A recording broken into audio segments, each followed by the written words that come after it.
What's up, guys? Cold open. Love that. Cough right at the open. Yes. All right.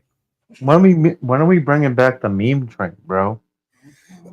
Yo, why is it week 6 and I am just now next week? Wait, what? Next week, start bringing up the clips. Next week, we're making the meme train. I can't fucking believe we went halfway through the season before we brought this up. Oh no, it's only week 6. We got plenty of time. We got the rest of the season and the playoffs. Holy shit, the meme train. Fuck, man. I know that fucking YouTube. Them Cowboys memes, boy. The Cowboys memes been fired. I know YouTube usually hates the meme trains, but you know what? They never said we couldn't technically do it. We just couldn't get monetized for it. I don't give a fuck. Meme train needs to happen. All right, yeah, no. Next week, their entire channels devoted to fucking posting memes and shit. Like, what do you mean? Yeah. Besides, we have a chat dedicated to that. We got to update that. Yeah, meme train next week. Start gathering. We gotta specify which is which because there's like 8 fucking chats. It literally says UFA clip chat or clip bank, I think is what it's called. UFA clip bank. Okay. Speaking of, anybody watch Tom Grossi? Yeah. Bruh, the NFL scripted skits are fucking fire. The podcaster guy? Yeah, he does a podcast, but he does a bunch of skits also. Yeah, I know who you're talking about. So he does a bunch of skits where he plays like people that represent all the teams. Yeah, he's alongside like the refs. He's and like the NFL script writer. Yeah, he's like he's like another bench warmer brand, kind of. He's in that clique. Yeah, you're talking about Brendan Perna. Yeah. They're in a clique together. It's like him, Brendan Perna, Scooter Magruder, and Urinating Tree. Yep, like they're a squad. Brandon Perna, a legend, by the way. That man is. Well, that guy's fucking hilarious. They're all fucking hilarious. Anyway, all right, nice opening. This is what are we, week 6 in the NFL? So this is the 3rd season, the 11th episode of Unsolicited Fantasy Advice. I don't know how the fuck we've made it this far, but we're here.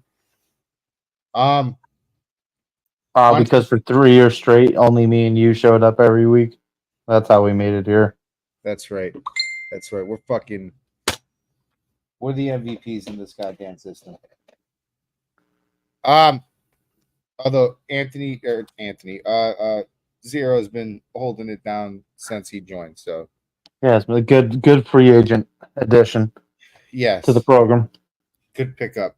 Good pickup. We needed that. Shoot, I needed y'all because y'all's got me back into like the habit of doing stuff like this, and this actually helps my own stuff because it gets me off of my ass. Actually, like get my own stuff out the way because right now I'm actually editing. All right, so I ran through an old ass game because spooky time and shit. I mean, and I'm cutting the lot up right now. Yesterday for the Monday night stream. Yeah, it was funny. After the Monday night stream ended, I ended up going back and beating the game again. You were like, "Fuck this game crashing." All right, so let's get to some football, huh? We've had, at first it was a dead as fuck news week. Like we were just gonna skip this segment, but we've had 2 major trades happen today. Both are in the AFC East. So, oh man, it's true. Yeah, I thought that was a rumor. Oh man, nope. So the big one, the big one is Devontae Adams and the Jets finally have gotten the deal done. Devontae's going to the Jets to recreate the Green Bay Packers from the 2013-2014 season, just in New York. So, congratulations, New York Packers. You have a really good team 6 years ago. Just saying. The compensation for this was a conditional third round pick. So it's a third round pick that could be a second if Devontae reaches certain milestones. The other trade is Amari Cooper is finally leaving hell to go to a hell, but with chicken wings. So Amari Cooper is going to Buffalo. This is with a pick swap in the third round for this year's draft. So it's I guess it's a third round pick. He finally gets away from that crazy situation in Cleveland where the rapist quarterback is not playing good, and he's going to go to the East to play with Josh Allen and try to become the next Stephon Diggs, because we're tired of Khalil Shakir raking up 4 fucking points every week in fantasy. So, I'd say, and it's funny how this shit works. Everyone's freaking out about fucking Devontae Adams on all this bullshit, ignoring all the other problems that they have. The fucking Cooper trade is going to be the better trade. Calling it now. I agree with that. I like the Cooper trade for a lot of reasons, because Amari Cooper, at this point, I think Amari Cooper has proven that he's tolerant of shitty situations. So this is going to be a major improvement for him. So we're not going to have the whole situation that we have with Stephon Diggs over there trying to steal all the targets and bitching when he don't have them. Yeah. It'd be, dude, I mean, talk about like changing your life overnight, like going from like the worst offense in football with a rapist quarterback to a top 5 offense overnight. Yep. With and that's just in the quarterback position, and that's the big change. Like, that's the big difference maker. He's going to finally have a quarterback that could get him the ball. Josh Allen's finally going to have a guy that's dependable down the field that he could get the ball to, because it just hasn't been. If we will comment on it in depth later when we get to the game, but we all saw Keon Crossing not able to catch deep balls all night. It was like, I got fucking Braun Breaker entering my fucking house. That's great. I'm glad Braun Breaker got an appearance. Yeah, we got to let Braun Breaker in, or he spears people. We can't have that. It's a football show tonight. So yeah, we saw Keon Crossing not able to get it done with the deep ball. We saw Khalil Shakir basically drop balls too. Like, they needed a guy with dependable hands. We all know Amari Cooper can catch balls. We know he could get downfield. Like, this is that. I agree with the sentiment that'll be the better trade. But the big trade, of course, obviously, is because Aaron Rodgers and the world's got to revolve around him. Devontae Adams is the big news. I don't really think that changes the Jets much. It doesn't change a single thing of what I thought about them. It does. Like, I don't find that to be a needle mover. Like, first off, Garrett Wilson is a very good receiver. They weren't bad at receiver. Nope. No. So the Jets don't make any motherfucking sense to me. Do I think this improves their forecast? Absolutely not. I don't think this makes one bit of difference. Like, No. So what's going to happen is that at best they're going to make it to like the fucking wild card round, play a real football team, get smoked, and then Aaron Rodgers plays like maybe another year, if he even wants to keep doing this shit anymore. And then the Jets are right back to where they fucking were to begin with. He'll probably play another year for Devontae to give him a proper year. And then that's it. I think that's it too. Honestly, that can change depending on, how much he hates it being in New York, and I think it's finally starting to set in. So yep. It doesn't fix the line. It does not fix your line problem, and it's Aaron Rod. They put a stat up at this game that we're about to talk about, they had put a stat up where Aaron Rodgers has like less than 2 seconds to throw a football. I don't give a fuck who you got. Like you're not getting the ball to them. Like I don't care who you have. Yep. Like the Hail Mary, I guess, would have been like, that's such an outlier that I don't know how they had enough time to pull that play They off. call it a Hail Mary for a reason. I don't know. Yeah, I don't know how they had the time to pull the play off. I get that the quarterback can throw the ball over there and the receiver can catch it. It's just the line doesn't like to give him time to really load up and throw, dude. Like that's an average of less than 2 seconds. That's crazy. That is an insane like imagine hike, fuck. Like that's basically Rodgers, dude. Like no way. Let's keep it a buck, man. That Jets line was getting towed up, bro. Yeah, they were. And like I said, they were good with receiver, dude. Like Garrett Wilson is. I wonder how Garrett Wilson's feeling today. Jesus, that's gotta suck. You were like the clear cut one, wide one, and you're definitely not that today. Yeah, dude, drafted him in the fucking early second round of fantasy.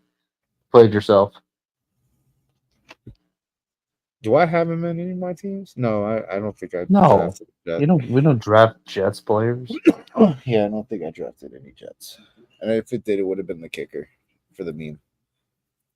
And that would have been a terrible idea anyway this week, and I don't have him. Oh yeah, that won me my game this week. I haven't even been able to pick on my dad about that. Nah. Dude, brutal. I should have lost. I need to tell him, like, you had a lead and you lost it because of your kicker. Doink. Yeah, and because you started someone who didn't play, and then you left Tampa's on your fucking bench too. He's had a busy week, so he probably didn't get to it. Anyway, so listen, there has been just this. We're getting to injuries. You can start pulling them up. There has been just this massacre of injuries that have happened this week, and I mean, it feels like we say that every week. Mm-hmm. But this week was pretty serious, dude. Like these are pretty fucked up injuries that Brendan's about to tell us. Like I know a couple of. I'll be able. We can break off one while you're pulling them up. The Aiden Hutchinson leg break, dude. Oh, did you see that? Did you? No, I heard it. Yeah, you could hear it, bro. Yeah, you could hear it. They had I gotta see this. They had a video of it, and the dude. Normally, like those videos, it sucks from the visual, but you can clearly hear it. It's like sickening, dude. I've never heard a fibia break before, and I hope I never hear it again after that. Because that was strongest. Isn't that supposed to be like the strongest bone in your body too? Like fibia, it's supposed to be like the hardest thing to. It is. I remember hearing that he got hurt, but I didn't know like to what degree. So I'm about to see the video for the first time right now. I ain't get a chance to catch that game. I really want to see this reaction because you're gonna be like, oh, then he landed on it. Yeah. That was some Anderson Silva type shit right there, bro. Like, yeah, dude, it's his leg turned into a fucking noodle, bruh. And if you hear that with like headphones, really like the video was muted, so I didn't really hear it. If you hear it with headphones, it's so clear and loud. And the fact that it's that loud, imagine being in the stadium. You're in a stadium and you can hear it. Yeah, dude. Listen, if it got caught by cameras and microphones, I'm very sure I ain't gonna lie. When I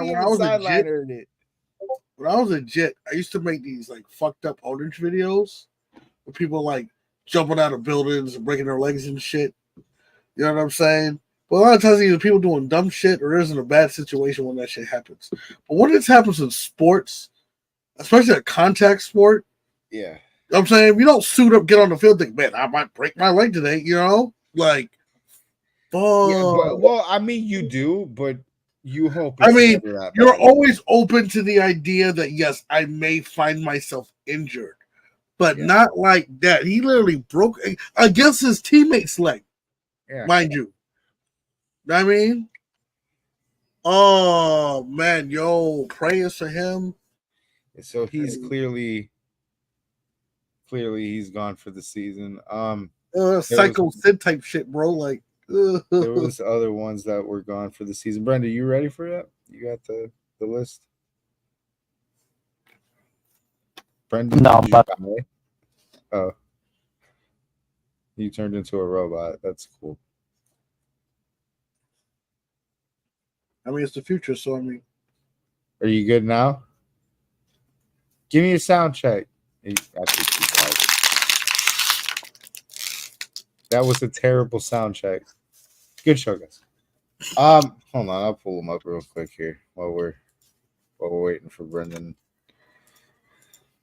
But yeah, man.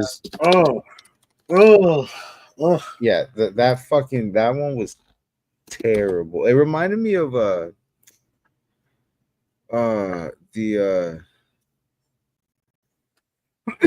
was in the 90s. It was Napoleon McCollum. That dude had gotten his whole leg, like his body bent around his leg. It was fucking gnarly, dude. It was pretty bad. Week 7 injury report, latest injuries. Like, that's not it. No, that's not it. Fuck this. Don't worry. We're a dedicated podcast. I will get you these injuries while we wait for Brendan to reconnect.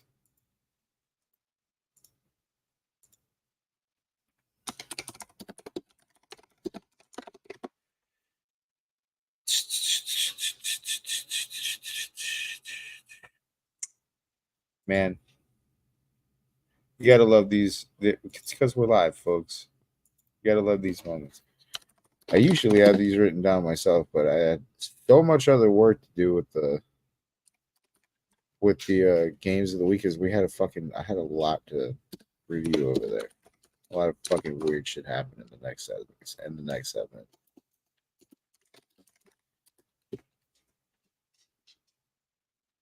Oh, okay.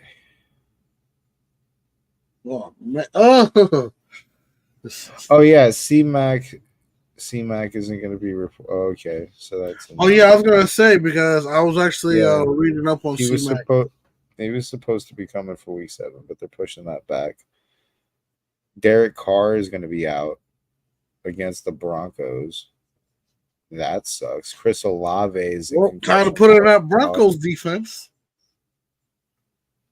Tyrann Mathieu. Oh yeah, Goddard's gone too. There's ETN is doubtful. Marvin Harrison Jr. is doubtful. Or not doubtful. They're questionable. Excuse me. They were doubtful last week. And done. Devin Singletary, Brian Robinson, Christian Watson, Michael Pittman, Josh Downs, Jalen Warren, Jacoby Myers. All questionable. There was another one that was I'm trying to look for it. There was a season ender. Fuck me. I really wish I could remember it.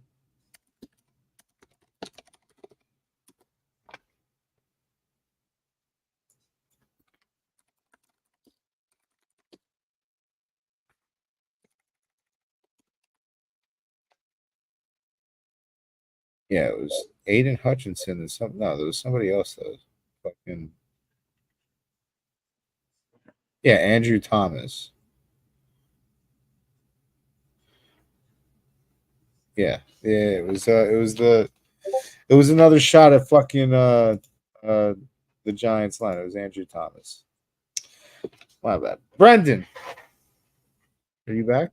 I am. Sorry. I need to replace my fucking phone, bro. I've had this shit for 2 years, and I hate it.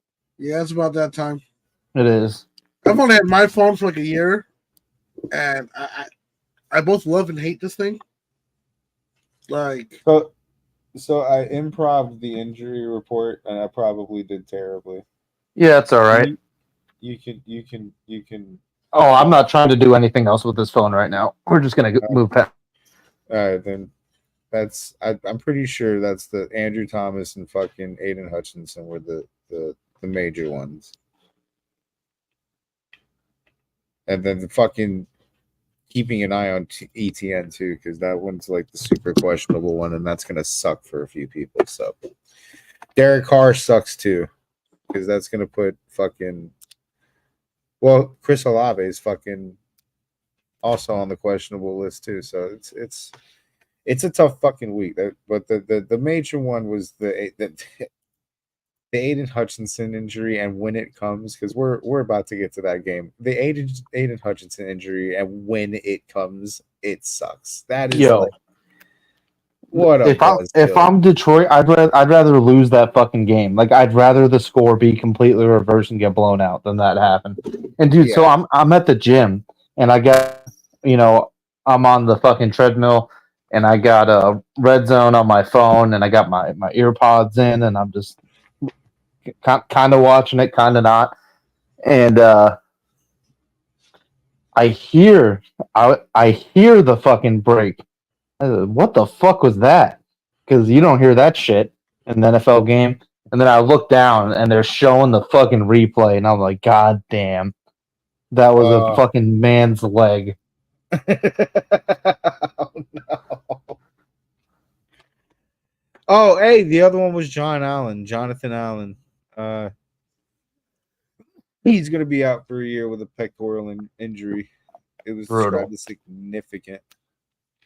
Yeah, that is fucking brutal. He was having a good year. All right, so let's get to this fucking game. So, like we said, like it sucks that the Aiden Hutchinson thing happened because this is such a happy. It's a happy thing. This is the game of the week. Now, normally when we pick game of the week, there's like these certain criterias that I try to keep in mind. Like, was the game close? Was it entertaining? Did it go into overtime or not? Like, what was this a good football game? Or was it another? It was all those things. It was great. It was entertaining. It was high scoring. Yes. It was funny. It was all those things except competitive. Competitive. So the game of the week for the first time I think this is a record breaker on this podcast. This is going to be the largest margin of victory for a game of the week on UFA.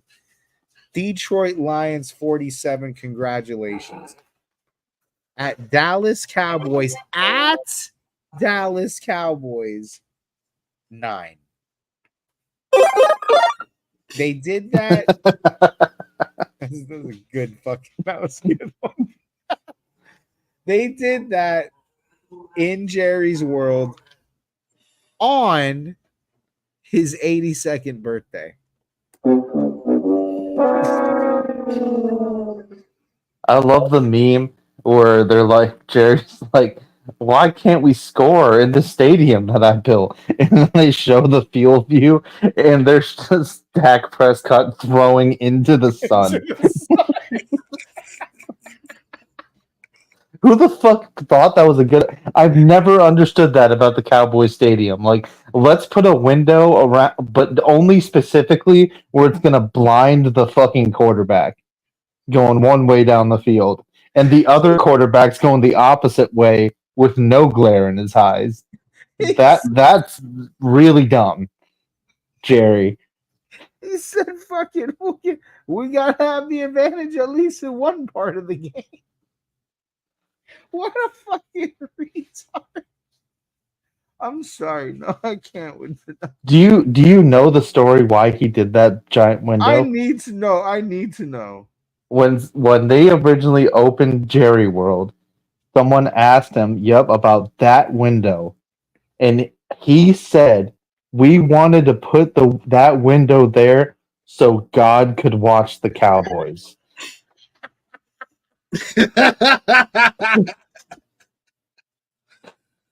Jerry, I hate to blame it to you. God has never watched this football team. If he did, he's definitely fucking not watching now, dude. Actually, no, he is. He's watching it and he's pointing the sun directly in your quarterback's eyes and laughing. What a fucking.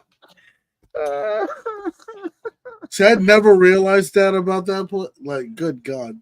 That's fucking hilarious, man. This guy is a. I learned about all this because there was only like twice where New England went there when they had Brady, and I remember learning this because someone asked Brady after the game about it because they had that situation going on, and then the post game press conference, Brady was so confused. He's like, "Why would anyone do this? Like, why is this in the stadium? Why haven't they put something over that? That's not good." Hang a flag on it or something. Yeah, exactly. It's like this. You hang a flag on it, right? And it conveniently falls off when the other team is going in that direction. You want God to watch the Cowboys? Tell him to get a fucking Hulu subscription, okay? We don't need to blind our quarterbacks like this. This isn't fit. Oh my God. But speaking of Jerry, I loved his, and I also just love how the first thing that you hear from the Cowboys after the game is not the players' press conference or the coach. It's Jerry. Like It's Jerry. His press conference first, and someone asked him, and they beat up on the Cowboys so bad. Jerry was talking normal. He just was. He didn't say anything crazy, and he's just like, "Yeah, that was just a team having fun at our expense." I'm like, "Yeah, that's exactly what that was." I was waiting for him to say, "Yeah, that was a football event." Yeah, yo, fucking dude. When they got to the point where they're sending Dan Skipper, their left tackle, out wide. The left tackle was out wide running routes. And then I'm listening to fucking ESPN yesterday morning while I'm working, and like they're all like, "I don't know why the fucking Detroit Lions would do this." I'm like, how dumb? Do you not remember what happened last time? Do you not remember what happened last time? Like, yes. Fucking idiots. The biggest petty move. Like, this is why Dan Campbell. That's right. I remember that shit. Nah, man, because it's nuts. It's nuts, though. Because, like, last season when that bullshit happened, because Mans was the ref was right there next to Mans. When that other buddy come up, be like, all right, he's eligible, he's eligible. And the ref was like, all right, bet. And then they run the play, and they're like, oh, ineligible receiver. The fuck did we just tell you? Like, yo, dude, Mans was having an aneurysm on the side of the fucking field. I remember that shit clear as day. So he decided he was gonna make that eligible receiver known a lot in this game. Yo. Did any, like, I wish I had the fucking video. No, none of them scored. But the funny part about this is specifically on the Penei Sewell hook and ladder, which, fuck, what a play call. And it was the best big man shit I've seen since the Robert Hunt touchdown. That wasn't a touchdown. Yeah. And then the refs call a flag on it. And now I'm like, in my head, I'm like, what the fuck? And then I'm like, oh, wait. I was like, Detroit's clowning all the refs here, too. They're like, this is a big fuck you to them, too. So the refs are like, nah, fuck you. This isn't happening. Not again.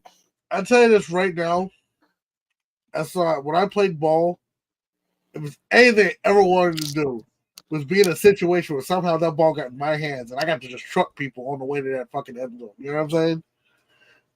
Listen, especially if you're playing defense and you fucking like someone tips the ball or or fucking they go for like a short pass, someone like they it gets ricocheted, and then you just yanking this yoink, you know what I'm saying?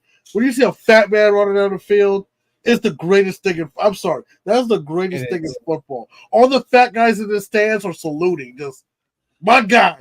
That's how you do it. You know what I'm saying? All right.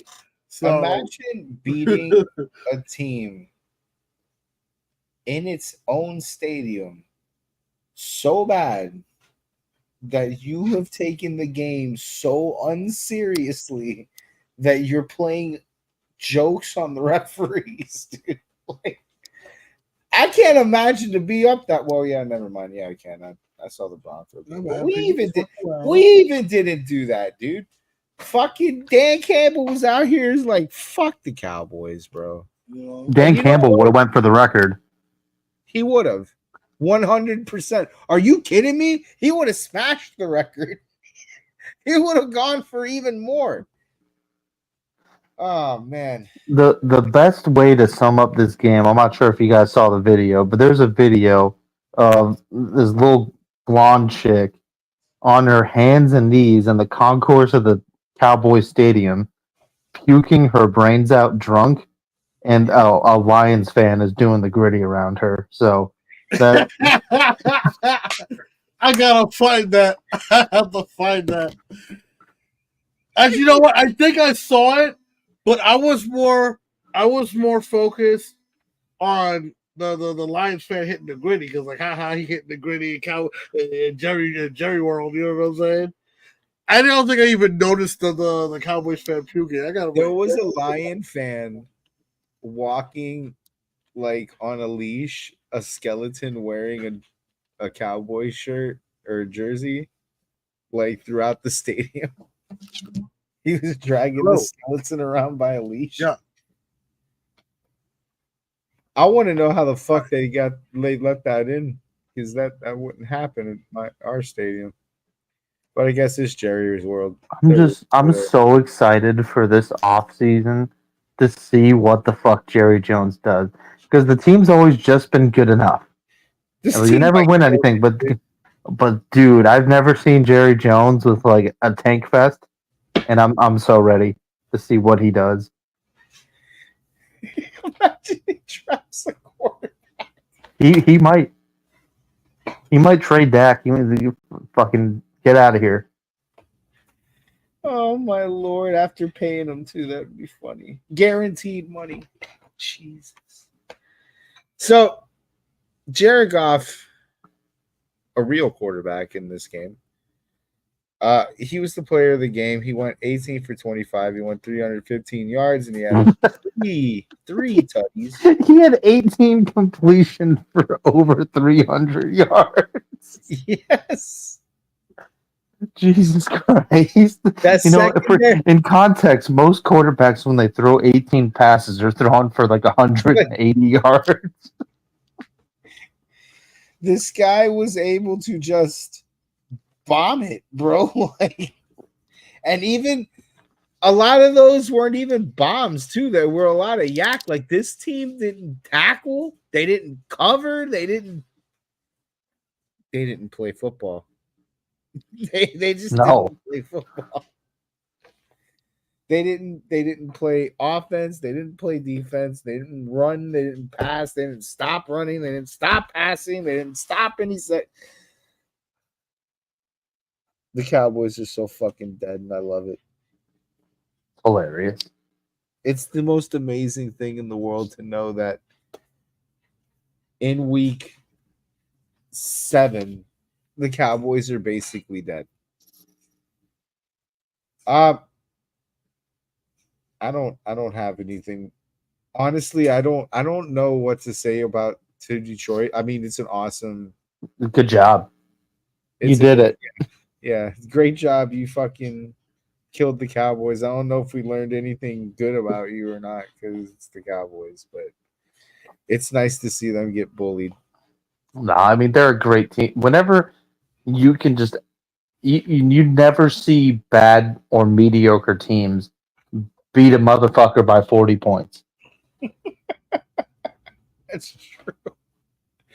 Yeah, dude, lining up your fucking linemen as receivers. I'm never gonna forget that. They better put Panay Sewell on the just checking in meme. Yes, just hey, I'm here. Not gonna do anything, but hey, I'm here. I'm eligible. So there was another massacre. It was a little more, at least a little more respectable, not by much, but a little more respectable. There was at least a double digit on the other side of the scoreboard. Tampa Bay Bucks went 51. They dropped a 50 burger at New Orleans against the Saints, who scored 27 points. Just want to note real quick, 2 massacres happened this week, and both were on the home teams. Like the Cowboys get roaded in Jerry's World, the Saints get killed in New Orleans. This game was interesting too, because at first, like when that second quarter came around, we were like, "Oh shit, fucking!" The Saints are going into the half with a lead out of nowhere. They scored like fucking 21 or 27 points. I forget, but they were like, they made it a game. They got their asses kicked in the first quarter. They made it a game in the second. We were like, oh shit. And then fucking they come out on the second half not playing football, bro. Like defense in particular. Yeah, well, they got gifts, man. Baker had 3 quick turnovers. I think he had 3 interceptions. He had 3 quick ones, and that's how it got out of control. And Monkey, who was the fantasy player of the game in this game? Chris Godwin, 36 points. Okay, what? Who the fuck was that other running back? Fuck that guy. Who the fuck was that other running back? Sharp? I don't know, dude. There was so many. Who the fuck was that guy? I'm gonna get to it later. There's so many. Who the fuck it was? It was the week for that. Who the Dude, fuck? in real time, I was so pissed because I could already tell the score of my fantasy game with your dad, and I'm like, what the fuck? And I started Bucky Irving because I'm like, all right, Rashad White's out. Bucky Irving time. Easy decision. And luckily, he gets a touchdown at the end, and he ends with like 18. But, man, I was so fucking pissed. Who the fuck is this guy? I didn't. What was it? Sean Tucker. Yeah. Sean Tucker. Rookie from Syracuse. Fucking Syracuse? They play football there? And get this. He's had a total of 3 points all season long before this game. Like there's 3 weeks that he's just got no points. And there's a .40 and a 2.70 on his chart. And then he just, for no reason, with Rashad right out, says 34 points. Fuck you. Well, there is some positive here for the Saints. He started Spencer Rattler, rookie, his first NFL start, and he's better than Derek Carr. I told you he'd be better than Derek Carr. The problem is that bar's very low, and he threw for like 180 touchdown and like 3 picks or some bullshit. So it wasn't awesome, but you're the Saints. You're just now perpetually fucked for some reason. I don't know why or how this keeps happening.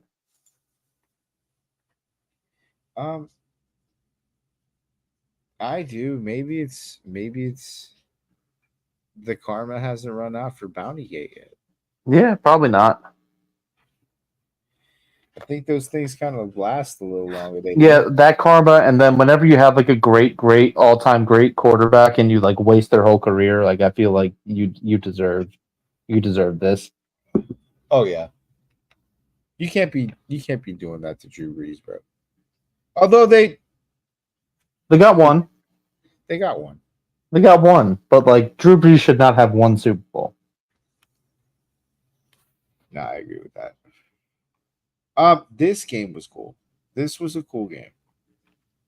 Actually, thought it might have gone the other way. Commanders 23 at Ravens 30. Fantasy player of the game is Derrick Henry. Fucking, Yep. of course, I say that every damn week with the Ravens. 25 points, 24 carries, 132 yards, and 2 touchdowns. One of those touchdowns came late to help seal the deal here. But the real story, honestly, was the quarterbacks. Like, this was it was a decent showing for Jaden Daniels. Lamar Jackson had himself a game like this was a I'm conflicted. yeah. The Commanders' defense is ass. We knew this going into it, and then I learned something about Baltimore this week because I saw, you know how like when you go on your fantasy app they have like grades for the defense or whatever when you're starting someone, and I forgot. Oh yeah, I was starting Terry McLaurin, and I saw a green next to Baltimore, and I was like, what the fuck? And then I looked into it. Their pass defense is fucking ass. And not to take away, like Jade Daniels is playing well, but it's like, and I have the same thing with Caleb right now too. Like all their good games have been against suspect pass coverage. Shit. I was about to say I don't know if that's the case for Jaden Daniels, but it is. Who's Jaden played all season? Who's the But they get the benefit of the doubt, you know, like you're a rookie, even if it's a bad defense, like you still went out and did it. I mean, we've seen the Zach Wilsons of the world play against the easiest defenses known to man and shit themselves. So I'm not saying like they suck by any means. Oh, yeah, you're right. They haven't really been tested yet. The Ravens were supposed to test them too. That was the crazy part, but I don't think highly of the Ravens secondary. No, I don't, and that's one thing I'll admit I was wrong on. I thought they'd be a lot better going into the year. But to say the least, though, like I feel like it was even on both sides. Like both of the defenses that they were up against, they didn't they didn't do much to stop these guys. So it really was like this interesting quarterback duel that it was decided by a running back, which was fucking weird. Derrick Henry should be the MVP this year. It's not going to happen, but we all know it should happen. Another thing to note: Mark Andrews is back. Is he though? Maybe. He finally outscored Isaiah Likely in a game. Yep. I think there's going to be a lot of fantasy managers out there, and I would have been one of them. Like I've seen it in a couple leagues where he got dropped, and I was good at the position, so I didn't pick him up. But like, there's going to be I think it's very likely, no pun intended, that someone out there is going to get a steal and get Mark Andrews off fucking waivers, and then he's going to finish the year in top 10. That would be hilarious. Because I don't believe in that. Like I understand he had a bad start, but like if you drafted Mark Andrews, you got him in your top 5 picks, and like I don't care how bad the first month of the season goes. Like you don't drop one of your first 5 picks unless they IR for the rest of the season. Like you just because this is the shit that happens. I was so close to cutting him. So close. Let me get back up here. We also had. I like this game so much. It's not because it was a good game. Cleveland Browns 16 at Philadelphia 20. Yo. Bald ass Sirianni. Yeah, skinhead Sirianni is just out here shit talking his own fans. And he's got like this big beady chest moment, and it's like, dude, you just sweated for like 3 3/4 of a game against the Browns. Like, what are we doing? The biggest dumpster fire in football. And I'm not just saying that because it's the Browns, like, and that's been a meme, but like literally again, biggest dumpster fire in football, and you barely won, and you had your full offense back besides your tackle. You had Brown back, you had Smith back. You could barely fucking score. You could barely do anything. Saquon Barkley finished with only like 8 fantasy points. Dude, what the fuck, man? I was so pissed. That's the whole reason why I was in a sweat this week in fantasy, bro. Was because of Saquon. There's no reason to feel proud about this win if you're an Eagle. Like, at all. This should have been one of those lopsided scores. The Browns are terrible. Just saying, if I haven't said that enough, the Browns fucking suck. Worst deal ever getting Deshaun Watson. Just absolutely trash. It sounded legit on paper. The problem was it wasn't. Like, it wasn't legit on paper. Like, the dude hadn't played in 2 years. His last season was like average. It felt like snake oil salesman shit. They were trying to sell him off to the nearest idiot. They almost got one in Miami because they're usually the typical idiot. And Atlanta, like from what I've read, Atlanta was actually like 90% of the way done with that deal, and then Cleveland came in and just like blew everyone out of the water. Dodged a super bullet, dude. Right? Like, imagine how different it would be in Atlanta right now. You wouldn't have Kirk Cousins. You wouldn't have drafted Michael Penix. You wouldn't have Kirko Chains, bro. And all these amazing, like, they were like 4 or 5 times in game of the week this year. Like, yeah, such a good game. I don't. Cleveland's gonna have to blow the whole thing up again. They do that every 3 years. Yeah, again. It feels like every election year. Yeah, you're right. The Browns have got to fucking start over. Yeah, new president, new quarterback. Like, it's just so obvious, bro, with these fucking teams. Like, all the shitty owners, sometimes, every dog has its day and they get lucky every once in a while. But all the shitty owners are just consistently not letting the football people do the football job. Like, dude, you're paying these people, these personnel people, your GM, your coach, millions of dollars. You're paying people millions of dollars for you to do their job. At least Jerry Jones has the self-respect to just not have a GM. And he's open about, like, that's what I respect about him. He tampers with his team like most owners do, but he owns it. He's like, yeah, these are me and Steven Ross's decisions. Like, or Steven Jones, sorry. And they own that shit. But most teams, they hide behind these GMs, like the owner does in Cleveland, Haslam. And then the GM gets fired. They're like, oh, I wish we could find the person responsible for this. It's you, motherfucker. Terrible franchise. Terrible, fucked up franchise. Doesn't even have a good history. But on the other side, I'd say, welcome to Philadelphia, Bill Belichick. Right? It's the most likely thing.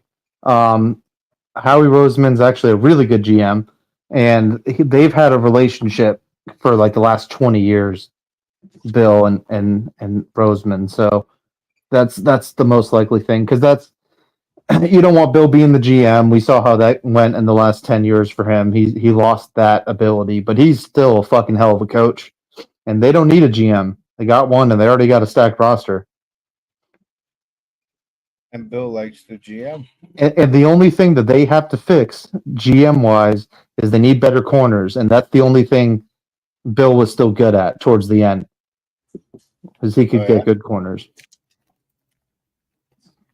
Fucking dude, that would be crazy. Bill Belichick in Philadelphia. That would I- actually be crazy. It's perfect. It's the perfect fit. The culture is like perfect. You know, those guys won't like complain about working hard.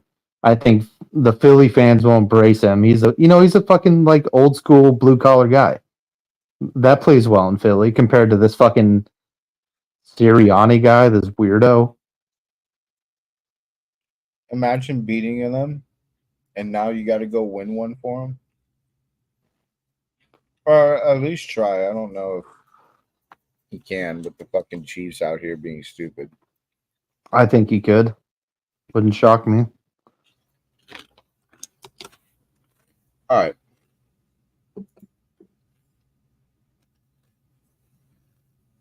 Let me get to this other game here. Oh God, fuck. We have to talk about that game, huh? Oh yeah. I mean, it's hilarious. We have to talk about this game. Bills 23 at Jets 20. It was definitely a football event. Yeah. Actually, this ended up being a pretty good game. Yeah, you could say that. You know, I looked up the stats, and you could see like the highest yards totals for all the players. None higher than the refs. The refs with over 200 penalty yards. Highest yards gainer in the game. The refs. I forgot about that aspect of it. The refs, by the way, 200 yards, 100 per team. Yeah, they were and missed me with this. I saw in our group chat earlier with this. Oh, it was against this team, and it was rigged against this. No, motherfucker. It was down the middle. They were down the middle ass, which I get. I'll take it. Like if you're gonna be ass, be down the middle ass. But that was the worst refereed game I've seen in years. By the end of it, the ref wasn't even facing the fucking camera, calling the penalties like a fucking retard. And And the that game Jets, still had no calls.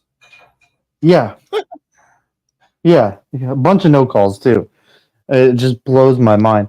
And then the classic Jets just like fired their head coach. Everything's gonna change now, right? Wrong. Once again, back-to-back weeks, Aaron Rodgers throws a fucking pick to end the game. And I loved I loved that. And I loved The most beautiful picture I have ever. I want this printed and framed. Just this is the. I will never see a better image than this right here. I'm sorry. I didn't mean to cut you off, but that's like a once in a lifetime image. And the beautiful thing is, we'll see it probably 7 or 8 more times. Yeah. before the year's over. And Devontae Adams will be sitting next to him. I feel like this whole thing with them trading for Adams is just them placating Rodgers. Like, just please don't retire after this year. Just please. Lay GM is loud. Lay Roger GM. Yeah, well, Aaron. Lay Aaron.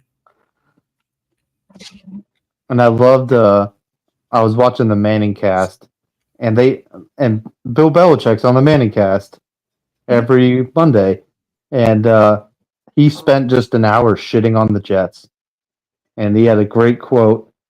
He said, for something along the line, I'm paraphrasing. He said, for the last 10 years, they barely won 30% of the games. And, with the owner being the owner, how they are, ready, fire, aim. I'm like, I've never heard that before. And that's fucking great. Ready, fire, aim. It just perfectly sums up the state of the Jets. Don't worry. I'm sure you guys will handle TJ Watt next week just fine. Oh no, bro! There was plays that. Did you see some of these blocking, bro? There was plays where they just chose fuck it, we're not going to block this guy. And it's not like it's a situation where they couldn't get anyone in free agency or they didn't draft anyone. Like they did both those things. They got high priced free agents and draft picks, and none of it's working. Bad line coach. And they have good players there. It's coaching. They're dysfunctional. They don't know what the fuck they're doing. They had substitution penalties. Delays a game. 12 men. Things keep changing too on them. And the line, I mean, I would think that the line would suffer the worst through a coaching change on the immediate. No one appreciates how complicated blocking schemes can be. No. And it's the whole difference, man. I mean, you can take two examples of, you have a team like this where they have all the talent in the world. They're getting beat on every play. And then I'll give, and I've been shitting on them, and I have to eat my shit here a little bit. The fucking New England offensive line, they've just had bad luck with injuries and fucking people in and out. But their offensive line coach, fucking pay him. Pay that man some fucking money. Because he's got... They've consistently had one of the best pockets in the league for the past 20 fucking years. Yeah, well, that was Dante Scarnecchia. He retired a couple years ago. They got a young guy there. But what I mean is like that is a legacy for that franchise if he has kept it up. That's where no, he was like the most underrated part of that whole dynasty. Yeah. But my point was so his name's Scott Peters. And I'm gonna get real football nerdy here. And I'm sure if you guys have kids that are gonna be playing football or playing line, you'll know the strike system. And he's the inventor of the strike system. It's a way for if you're undermanned at offensive line or outskilled, it breaks it down to a simple math on a play call and really simplifies everything, and that you can kind of hold water. And seeing the Jets not do anything, it just makes me wonder, like, who's their, I don't know who their O-line coach is, but fire him immediately. I agree. You got a 40-year-old quarterback coming off an ACL injury, and you can't hold up for 2 seconds. You fucking kidding me? That's the fastest pocket. Like he's throwing at the fastest rate, like 1 point, I think it's 8 or some shit. Like he's less than 2 seconds. That's insane when you think about it. Like you're asking receivers to be 30 yards down the field in 2 seconds. That's not happening. Anyway. Hope you like screen passes, Devontae. I don't know. Yeah, dude. Other scores around the league. So let me get this beer in here. I'm gonna read them. If we want to talk about them, just stop me. San Francisco 36 at Seattle 24. Jacksonville 16 to Chicago 35. Good job, Caleb Williams. Beating up on another terrible secondary. Arizona 13, Green Bay 34. Indianapolis 20 at Tennessee 17. Houston 41 at New England 21. Don't let that score fool you. Everybody in New England is very happy about that game. Yeah. Well, it got out of hand at the end. That game was close up until halfway through the fourth quarter, basically. It's just nice to take your offense move. A brief fuck you to a lot of people. Not brief. I'm kidding. Let's get into this. So, for the past 6 months of my life, all I've heard was how somehow a third overall in the pick in the draft is so terrible that he has to sit for a year. The third overall pick has to sit for a whole year for some reason, and that he's got too much to fix. I'm looking at you, Dan Orlovsky, you fucking bum. What is it? What is it about? Why is like guys like Chris Sims, Dan Orlovsky, And like, what? Who has appointed Not some of Hasselbeck. the most washed up ass quarterbacks to be like the quarterback experts on TV? Like, why the fuck am I listening to you, bro? Of course you don't understand shit because you're like, oh, well, his footwork's not great. Well, Dan, because you didn't have a fucking nuclear bomb strapped to your shoulder to throw to people, so you had to be perfect mechanically. Mhm. That's what you had to do. Other people don't have to do that. Other Yep. people can throw it fucking sidearmed 60 yards down the field. Oh Lord. That's facts. And I had to hear it since fucking week one. If someone Nobody one more wants to hear somebody criticizing, like let's say you have a quarterback that's known to scramble, right? I'm not trying to hear shit from somebody that was a pocket princess. All right, if you're not the type to operate in a similar fashion as this person, can you really go ahead and have a clear, opinion on what the next guy doing when he do it different than you do? nope. It makes no sense. And like and I would hear and here's the one argument that I was like okay with was like they should sit Drake May because it's just good in general for young quarterbacks to learn before they play. I'm like, okay, that's like a general take. I'm fine with that. Cool. If that's your opinion, that's your opinion. My opinion all along, and we could going back to the draft. Go watch our fucking draft show. I Right. said this kid should sit a month. Sit him for a month. Let him see how it is to be a pro. He's fucking 6'4" and 230 pounds. He's not going to get hurt. Just fucking put him out there, man. And all fucking season now, I've heard if someone wanted to tell me 48% pressure rate one more time, I was gonna kill somebody. I was like, so they kept bringing up, oh, 48% pressure rate. Yeah, okay, and then Jacoby Brissett somehow has the 8th most time to throw at the same time. Those stats don't fucking add up. I wonder what the problem is. Problem's the fucking quarterback. Sounds like a whole ball issue. So lo and behold, we get to this Sunday, and the Patriots offensive line, who by the way was starting 3 different backups, had Jesus. a 30% pressure rate. It dropped 18% overnight magically. Wow. Would you look at that? Just magically. And then I also heard from people like these fucking bums out there on ESPN about how, oh, you can't start them against the Texans. They're too good. Like they're like the 85 Bears of defenses. You're gonna ruin Drake May. You're gonna ruin him forever. He's gonna be tainted. He's gonna be Zach Wilson if you start him against the fucking Texans. Like, bro, it's the NFL. Every defense is good. Everyone has good players. The Texans are a pretty decent defense. They are. They're a top 5 defense. I'm not taking away from them. They're really good. Yeah, they're But the shit about protect him in bubble wrap and bro, they drafted him 3rd overall for a reason. He was gonna play, and everyone's shitting their pants going into the game, and then lo and behold, he has the best rookie debut out of all the fucking rookie quarterbacks this year. Motherfucker throws for 243. He looked. I saw some of this game. He looked very, very comfortable for a rookie. Dude, he was so quick stat line 243, 3 touchdowns, 2 picks. One of the picks was bullshit. It's on the stat line, but I don't count it in my head. So 243. It was a fucking.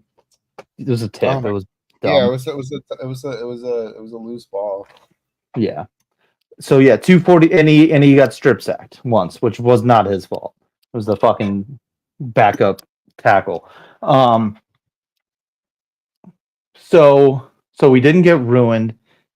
He is the best rookie debut we've seen this year. Now, Monkey, I'm gonna ask you a question real quick. When's the last time you saw a rookie quarterback throw for 3 touchdowns in his first game ever and lead his team in rushing? Oh fuck! And lead his team in rushing? Yeah, he did that too.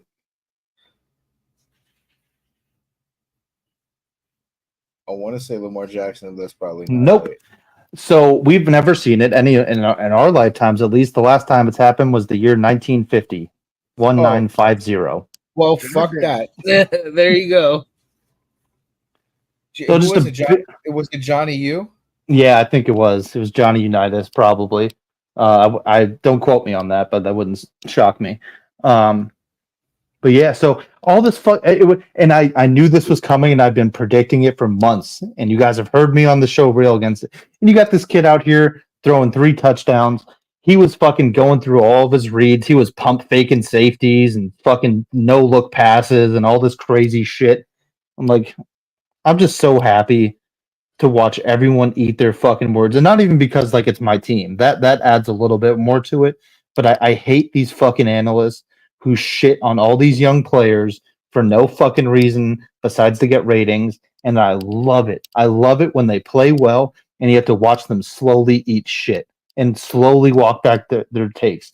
And I heard it this week too. They're like, "Oh yeah, he did some good things, but you know he got hit too much." And I'm yeah, shut the fuck up, bro. It's football. He's gonna get hit. He's a football player. Like, did you not watch him at UNC? I know you did, Monkey, because he was in the ACC and they played Miami. He would truck people. He does not care about getting hit. This kid is not a fragile quarterback. He just likes to play football. He's a football player. He just happens to play quarterback. So I'll just say a big fuck you, lick my ass to all you so-called experts who seemingly get everything wrong every week, all the time.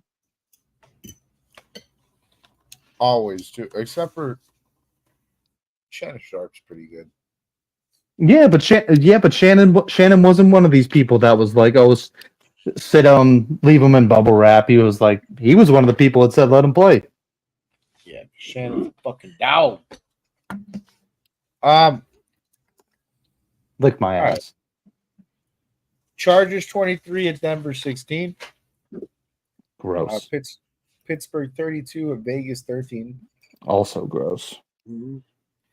Atlanta 38 at Carolina 20.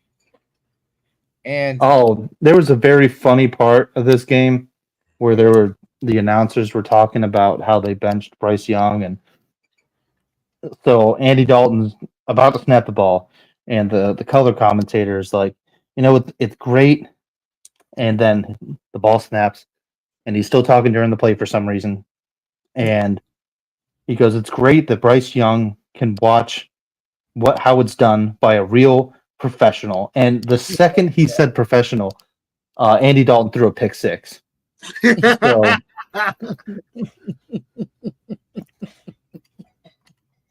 so that was awesome. That needs to go into the meme train. Yeah, it was just like the Joe Flacco moment we had together, Monkey.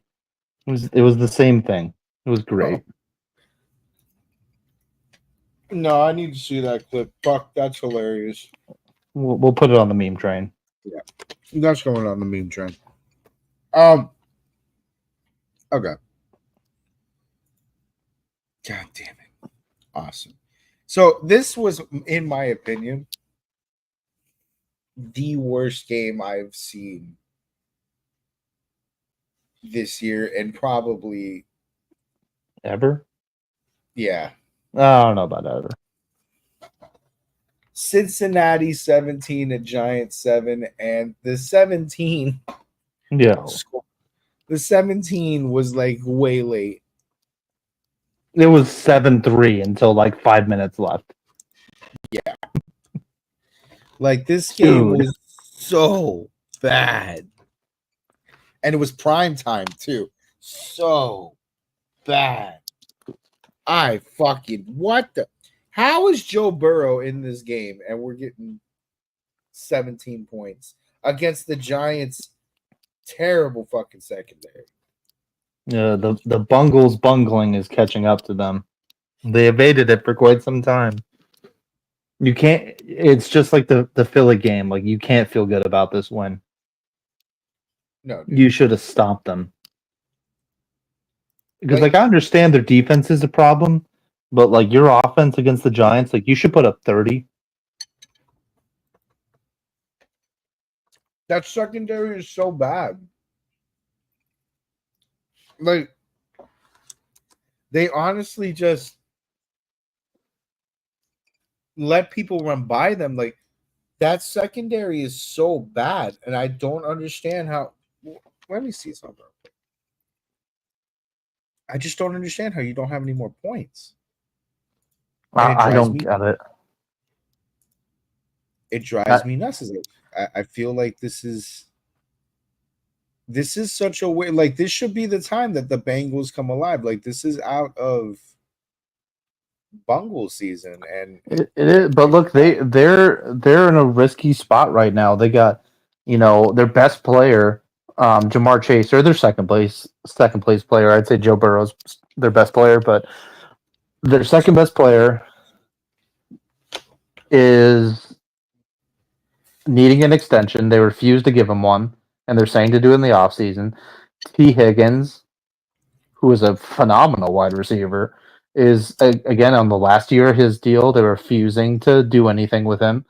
So it's just, I think at a point, the record being the record, I think a lot of people on that team in that situation are thinking, well, I'm not going to put up any numbers this year because we suck. So I'm going to just not get hurt. And that's what that looked like. That looked like a team to me that was just like not interested. load managing. Yeah. But like seasonal load managing. Like we're not managing a couple games, we're managing the season. And like I get like they will, like, even though it's the Bungles, like they'll give Jamar Chase's deal, but like they got some good young wide receivers too, like Yoshivas and forgetting the other kid's name, but they got two young good wide receivers, first and second year, and they're not going to pay T. Higgins. Like trade him. Yeah, no, T's fine. Like just trade him. Get something for him. You're not going to sign him. You won't have the money. Trade him. I would trade him now too. Yeah, trade him. Go get you a second round pick. You can get a second round pick for T. Higgins. Now you won't. Sounds legit to me. You won't later.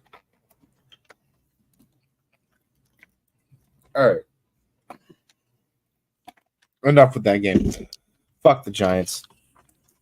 Fuck both those teams. So here's the fantasy leaders. In quarterback, Caleb Williams was the number one quarterback in fantasy this week. God, the Jaguars are so bad. 30 points, 226 yards and 4 touchdowns. Baker Mayfield was number 2. Jordan Love 3, Jared Goff 4, and Josh Allen 5. This running backs list is going to fucking give me an aneurysm. Sean Tucker, who the fuck is that? Was 34 points, was the number one running back. And we got Joe Mixon, Bijan Robinson, and Derrick Henry. Okay, there's some normal names. Who the fuck is Tyrone Tracy? Who is that? No, the GOAT. Honestly. The GOAT of obscurity. 23 points, 50 yards, and a touchdown. The receivers were pretty standard except for the Alan Lazard for no reason. Chris Godwin, Garrett Wilson, A.J. Brown. It was the Hail Mary. Yep. Alan Lazard and Terry McLaurin. Tight ends. Cole Kmet was number 1 this season or this week. He had a hell of a game. 70 yards and 2 touchdowns. I would say so. 2 touchdowns, and their long snapper got hurt. So he scored a touchdown and then was the long snapper for the extra point. Wow. What a guy. George Kittle, 23 points, Evan Ingram, 18, Terry McBride, and Brock Bowers. Tight ends are starting to finally pick up. They're finally doing things. And it's just not – some of the names are just not going to do things this year. It seems some like we're finally getting the landscape, and it seems like some of them have been left off. Yeah.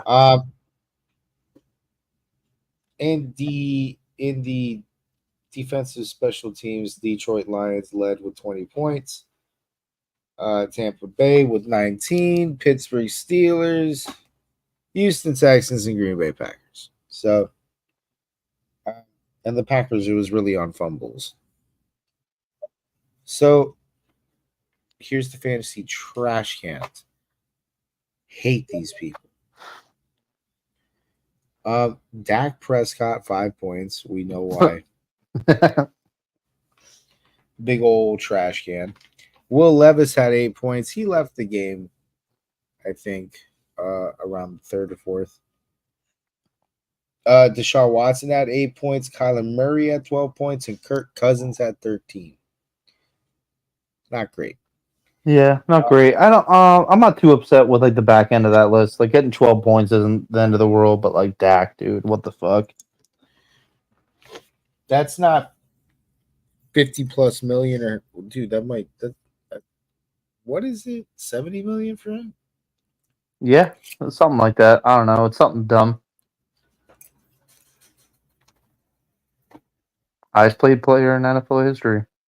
Yeah, it's a dumb contract. Hold on. All right. Let's see here. Oh, is it that time? Let me double check. It might be that time. Oh no. Fantasy recap first. While you're getting everything, I want to do a quick segment impromptu about some people you can pick up. Because the Patriots offense was dead up until this week, and now it's not dead anymore. So I wanted to give people some insight because there's some fraud alerts on there of people that I think people are going to want to pick up that don't do it. One specifically, Kayshon Boutte. Booty. Yeah, good player, but like, I do not rely on that every single week. Don't do it.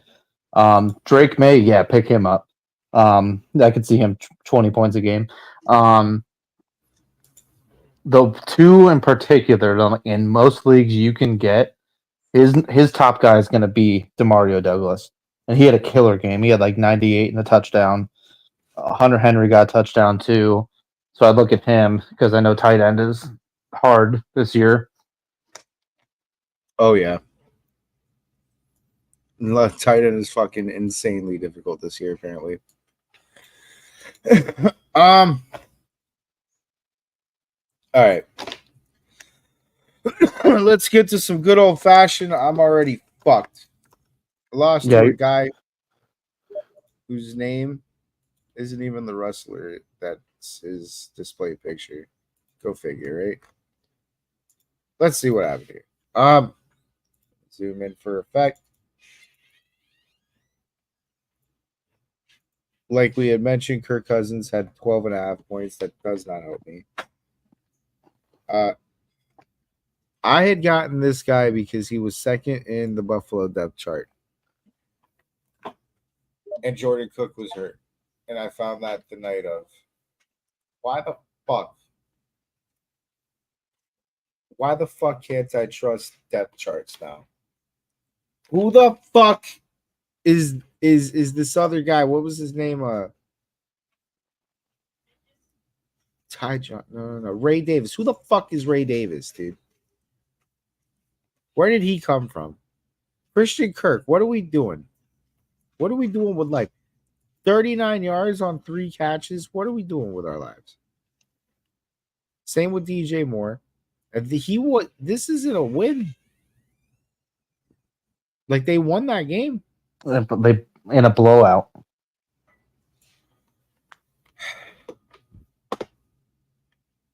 Thanks, Mark Andrews, for your contributions to my losing effort. Hate this game. Hate this game. Hate the series. All right, hold on. Where did I go? Hawktua beats Scooey.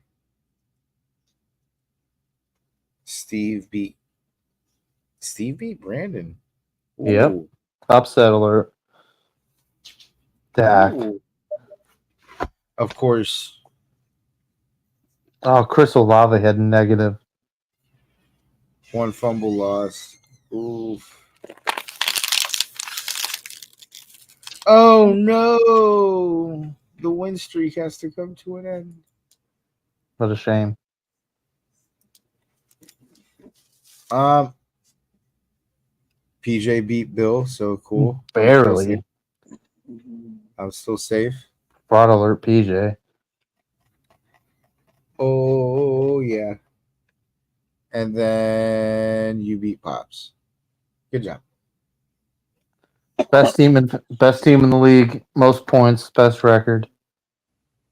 Just facts. Good And he's job. got the second best team now, according to the rankings. All right. Let's get to some fraud alerts. You can start if you want. Okay. I'll give one. And everyone's licking their dick and saying they're the best thing ever.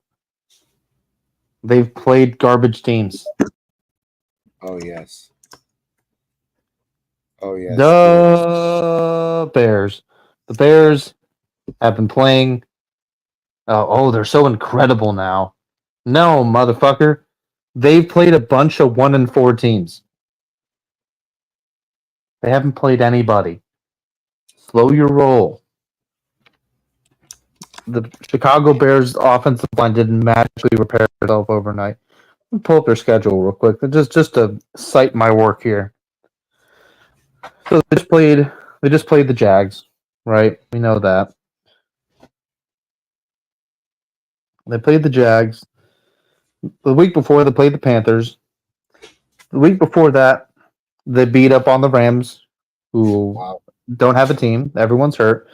And then the week before that, they lost to the Colts.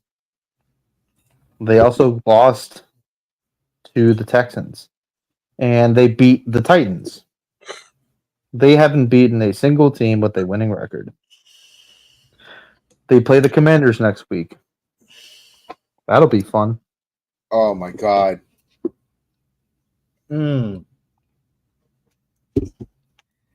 Daniels versus Caleb Williams. Yep. And then they play the Cardinals after that. Oh, and then they play New England too. So that's fun. I like how that kind of worked out schedule-wise. All the rookies kind of playing each other. I don't think... no. Yeah, New England does not play Washington. At least not this year. But yeah, the Bears. There's always these teams early in the season that like they get lucky on the front end of their schedule and everyone thinks they're hot shit and then just like then they don't even make the playoffs. Because they're trash cans. All right, so I have a fraud. I have a few frauds. I have a list of frauds. Uh-oh. I am frauding the entire position of running back in fantasy. Except for Derrick Henry. Yes. Okay. There we go. That's fair. This whole fucking position not named Derrick Henry is weird as fuck. I don't know who the fuck Sean Tucker is. I don't know who the fuck Ray David is or Tyrone Tracy or any of these people. Where the fuck is Saquon Barkley? Oh, he's on the trash cans list. What the fuck is that about? All fucking years, this shit's been a whole fucking madhouse. If injuries aren't killing wide receiver or running backs, fucking coaching is killing running backs. We don't believe in depth charts anymore. It's all fucking useless. The whole position is fraudulent. You can't even trust anything. Guy goes for 35 fucking points, and then you'll never see him again. I'm sorry, but I gotta disagree on that. Oh, go ahead. Mm-hmm. All right. So the thing is, let's be honest. When it comes to football, a lot of people like what it's kind of like how people cry about like how basketball just turned into a 3-point contest. You know what I'm saying? That's what gets the highlights. That's what everyone's looking for, whatever. And any other aspects of the game becomes moot point. And I feel the running back is going through that same thing. So quarterbacks throwing bombs to wide receivers, making these huge plays and shit. That's what everyone's on their nuts for. And running backs are just like getting the short end of the stick. Because like at least like as far as like fantasy goes, least the guys I got, I know I got like somewhat consistent guys. I have Alvin Kamara. I have Najee Harris. They're always pulling at least anywhere between like 8 to 20 points. You know what I'm saying? And then they'll explode every now and then and pull like 30, 40 points. You know what I mean? So what I think is now Derrick Henry, yes, definitely one of the best running backs we've seen since Beast Mode. But you know what I'm saying? I don't think it's enough to say the position is dead. All right. Listen, defensive tactics have changed. There's a lot of people, there's a lot of great running backs that are stuck behind shitty O lines. Yep. Actually, I feel it's not their fault. Well, and to your point, it's not that all of them are doing bad. It's the people that Monkey doesn't care about are doing well. Pretty much. These no-name motherfuckers. Got him. Got him. Listen. It's not just that I don't care about him. Fantasy does not do. Who the fuck are these people? You can't tell me they're on your roster. They're not. I'll fix that right now. No, Yeah, Ray Davis is starting for me next week. I'm benching Saquon. Well, I got Najee Harris starting for me. Alvin Kamara's in the starting spot, but he's questionable. They had Jerome Ford on the bench, but I think he's hurt. Yeah, he died. Yeah. So if either of those situations don't improve, I'm probably going to be in a tight spot. Trash. So I understand. Trash. But I'm gonna look at some of these running backs right quick, just in case. There ain't nothing. I've been trying. There ain't nothing, man. Cause I see Tucker's at number 5 over here. That's not happening. He's gonna put up 3 points next week and fuck over so many people. You know? Yeah, I'm not quick to hop on like the gravy train like that. I mean, oh my god, this guy No one was last week. I mean, and then you get them, and then it's like, huh? It's like when in certain games where like you have to fight a character and they're kicking the shit out of you or whatever. You finally beat them. They join your team, and they're a complete weak sauce. Just like the fuck, you was critting me for like 3,200 fucking points. Now you're not cracking 1,500 on a fuck. You know what I'm saying? On a fucking limit break. Like the fuck, like. Well, I mean, sorry, nerd talk. But I mean, the point I'm just making here is that when it comes to the type of situations that lead people to these conclusions, I think it's more of a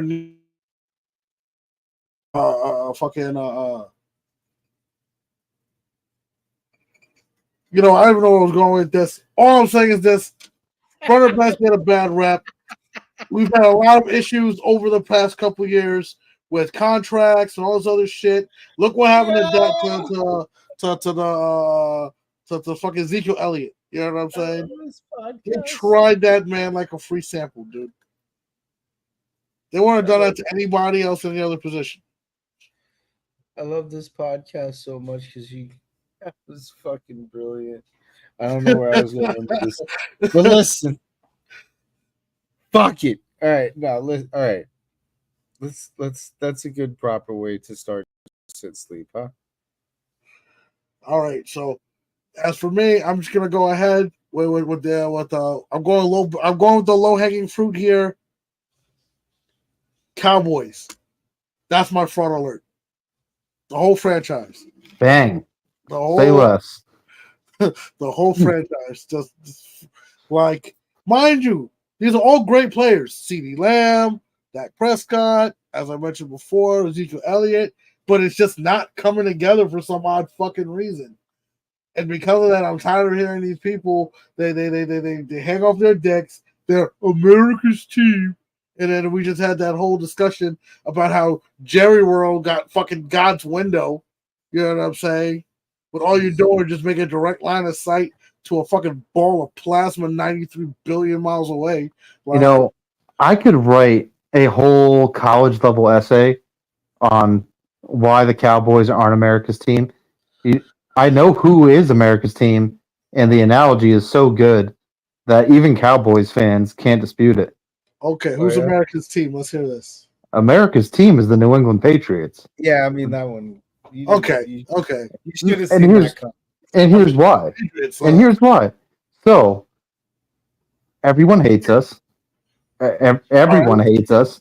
all right, A once great dynasty all right. reduced to a meme. Yep, No longer great. facts. Broke. True.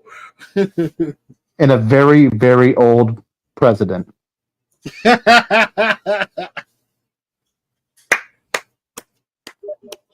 Yeah, that Yo, sounds familiar.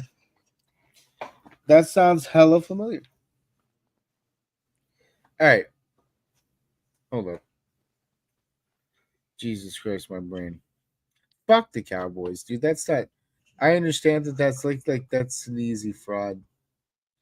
They're always frauds. They're frauds every year. Dude. They're But this like, one's different. This is so because they're usually so good during the regular season, and then they do the thing, right? Then they do the thing. This year they're like, "Fuck it, we're not waiting to do the thing. We're giving up now."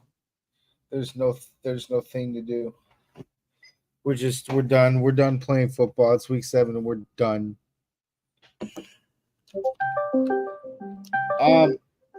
What the fuck is that? Yeah, you better get that phone, bro. That's my computer. So. Better get that phone, bro. So it's come over Discord. We're trying to do start, sit, sleep. I've got the easiest start in the history of starts. Jaden Daniels Oh yeah, versus Carolina. yeah, dude.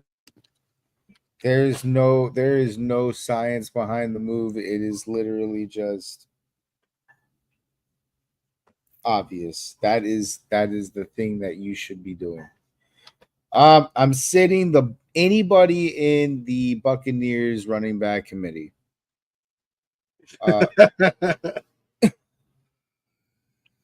Baltimore is not going to let them do a fucking thing. They allow the third fewest points to running backs. That's including their passing game.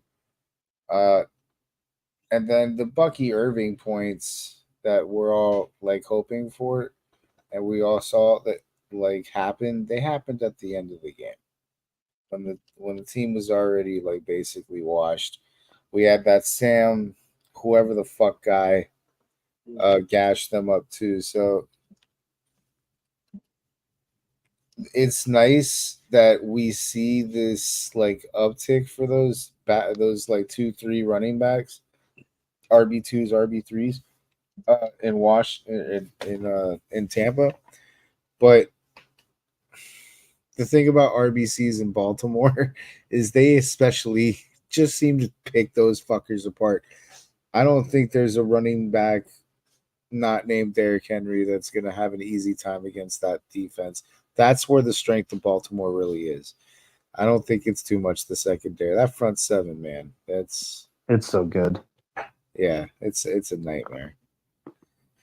Sleeper, you're gonna like this one. My sleeper is Drake May. I appreciate the sentiment, but he should not be a sleeper at this point. If you have Dak Prescott, you should drop him and pick up Drake May. I agree with that. Jags defense is very literally the worst for quarterbacks to be facing them. Like they are just a red carpet to the end zone. They just let Caleb Williams go 27 points on them with 4 touchdowns. Yeah. Drake. Oh, dude, Drake. I'm gonna fucking orgasm during this game. I'm gonna wake up early on a Sunday morning and just come everywhere. Because, dude, if this kid can throw for 250 and 3 tuds against the top 5 defense in his first game, bro, he's gonna throw for 600 yards. He's gonna murder the Jags in London. It's gonna be awesome. And leave them there. Yeah, stay there, bitch. Thanks. That's hot. Thank you. Cool, your coffee. So, yeah, the Drake. This is an easy start, dude. This is the team that I wish we would have waited.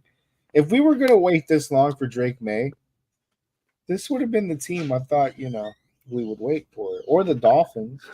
Yeah, so I agree with that. Like they should have started him last week against the Dolphins, but I don't agree with starting a rookie quarterback his first game and he has to travel all the way to fucking London. That's a good point. Yeah. So I think that's why they did this week against the Texans, which did make sense at the time before the game. After the game, I'm like, you should have started him week 1, you fucking assholes.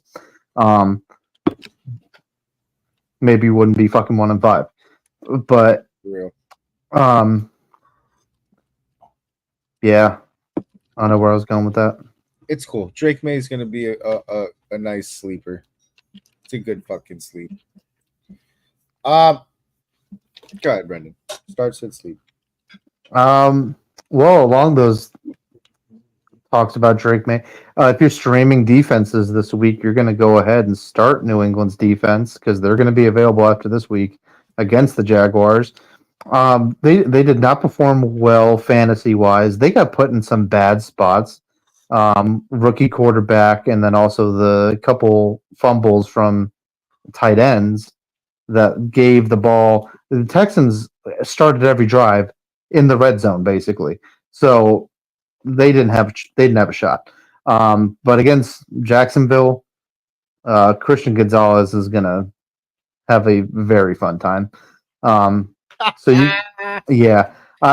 think you could probably put him down for at least 15 fantasy points next week. My sit was kind of hard this week. I was looking through a couple of them. I am now once again done with Deontay Johnson. It was fun for those couple weeks that it was fun, but now everything is imploding again. I tried to trade him. I tried to sell high. No one bit. So he's just on the bench now. Goodbye. And then my sleep. Khalil Shakir. I'm good. He's useless now. now Khalil Shakir is back where he belongs, in the slot. He's back where he belongs. And then my sleeper, I talked about him earlier, Pop Douglas, man. He's by all metrics the best separating wide receiver in football right now, by a big margin. And I've been hyping up this kid for a long time since they drafted him, and he's never had a quarterback. And then the game 1, he finally gets quarterback, 100 yards and touchdown immediately. So I'd expect him to be a problem. He's available in most leagues. And he's got to catch those passes. Someone's got to. They have a hot take, bro. New England's receivers aren't bad. They got good players. They didn't have a quarterback. Yeah, it was the quarterback couldn't get him the ball. But I don't think that's going to be a problem with Buddy with new dude coming in here, and Drake's already got this. Like, he coming off of a win, like that's the one benefit of the top 5 defense thing. Coming off of a facing tough a game defense like that, and coming out like the way they looked. Not a win, but the way they looked. Yeah. And then having to go play the Jags of all fuck. I'm trying not to get ahead of myself. Like, that's how good because like if rookie quarterbacks play bad, I'm like, okay, rookie, benefit of the doubt, shit happens. But when rookies come out and they do shit like that, I'm like, dude, that don't happen. We might be on to something. Andy, who do you got for start, sit, sleep? So what? Who do you got for start, sit, sleep?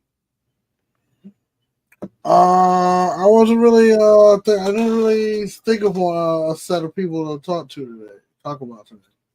All right. So then it's time to go home because we're drunk. Well, you're drunk. This is a good week for this. This is why you're saying, by the way, I hit your boy up. They haven't hit me back, but hopefully they do. And It'll probably be tomorrow. Cherry liquor and whiskey. Cherry liquor and whiskey. And listen, and we're gonna need a lot of it. Okay. It's a Carolina original. If you didn't know, It is the cherry it's bounce. a great drink. Pound them. I got the Panthers bouncing the commies and their shiny new quarterback. Oof. Two interceptions for Jaden Daniels. Red Rocket. 21-7 Carolina. That'd be crazy. That's wasted talk right there. Mine's pretty good, but like that's just out of left field. Hey, what a hype train killer that would be, dude, right? Oh my god, that'd be fucking hilarious. That would be the biggest derailment of the hype train I would ever witness. Like, that's literally putting a fucking brick in the path. Nah, let's do it. I believe in Carolina. We can pull this off. Do you though? No. But enough of those cherry bounces, I might be a believer. Yeah, those things are good. Dude, when I was reading that recipe, I'm like, yo, what the fuck? I am ordering this. All right, what are you drinking? Water. And he's drinking water. All right. Me too. But not on Sunday. Sunday.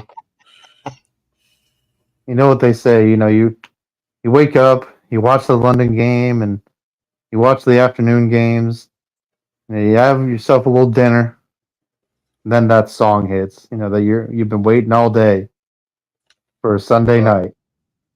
Oh yeah. Are you ready? Are you ready for Sunday night football? I'm going to be ready for Sunday night football this week. They have just announced. I'm sorry, but if it's any football related song that gets me hyped, all right, dude. I think the Fox NFL theme. Yeah, bro. Especially when they had the football robots. When they had the football robots, dude. That one's goated. They had that one in Madden for a while too. Oh, yeah, man. So Madden. I think the first was Madden '96 because that was the first Madden game I got my hands on, and I was just like, "Yo!" So I guess I'm biased. I'm clearly biased. All right. All right, Brendan. But this song, equalizer. It does slap. Equalizer. I do like the Sunday Night Football song too. It's just not number one. But this week, big news out of Pittsburgh. We have a quarterback change. Russell Wilson's healthy. Russell Wilson will be starting. The Steelers have a quarterback. And say what you want about Justin Fields, and their record, they're 4-2. That is in no part thanks to Justin Fields at all. He hasn't done shit. And say what you want about Russell Wilson, but he is average enough for this team and the way they like to play football. He is a good fit. Here comes the airplane. Here comes the airplane. Yeah, which reminds me of the rumor I thought you were going to speak of earlier, because there was a rumor talking about the Dolphins might be trading away Tua. They should. They totally should do that. Bro, that's a rumor every day. No. Yeah, I mean, they're like, it's going to be like a three-way trade between them, the Rams, and fucking and Pittsburgh, and this and that, and this and that. And it's not happening. And I'm just like, God. No, you'll get Cam Ward early in the second round, and you'll like it. It's if Cam Ward drops a fucking game, bro. Yeah. But back to my drunk take. Russell Wilson and the Pittsburgh Steelers are going to win a close game. It'll be a good game, though. It'll be a good Sunday Night Football. 27-21. The Jets, after firing their coach, trading for a 31-year-old wide receiver for some reason, Whoa. will once again lose in primetime. Aaron Rodgers, he's got a chance. They got the ball. They got a minute left. Devontae Adams is running wide open down the fucking field, and then TJ Watt fucking just obliterates Aaron Rodgers. Game over. Another L on the hand. I'm sorry, but listen, this meme is a masterpiece because it is so very true. When you put on the Jets uniform, losing is in your blood. It's so true. Oh man, that rant from yesterday. It doesn't matter who the fuck it is. You can get the all-star team of your dreams, and you put them all in Jets uniforms, and they're all gonna fucking suck. It's true. Yo, Dude, they have one less win at this point last year. At this point last year, they had one more win than they do right now. They have scored exactly the same amount of points as they did with Zach Wilson up until this point last year, 113 total points. They have not improved the offense whatsoever. No, they're going to Incredible. How the fuck do you not score more with Aaron Rodgers? Because Devontae Adams goes Burrow. We don't need linemen. We don't need to block. What the fuck is that? That's such an overrated thing, blocking. Just throw the ball under 2 seconds and stop being a fucking pussy. Damn it. Yeah, fuck it. Devontae Adams down there somewhere. Fuck that team. Fuck that team up its ass. It's not a drunk take. That's a fucking prediction. That's a premonition. That's water. All right. Andy, you got any drunk takes? Man, because my drunk take was going to be related to that rumor, but like, and especially after hearing this news, that's not going to happen. But I was like, my drunk take was literally going to be, maybe Miami should just get Russell Wilson. He ain't doing nothing right now. He's just sitting on the bench. But seeing that he's about to start, we can't get Russell Wilson, and it has nothing to do with football, man. That man is a Subway guy. You never work in pubs. Listen, think about it. If Russell Wilson joins, every time the Dolphins win, we'll get like half off of our sandwiches. It'll be awesome.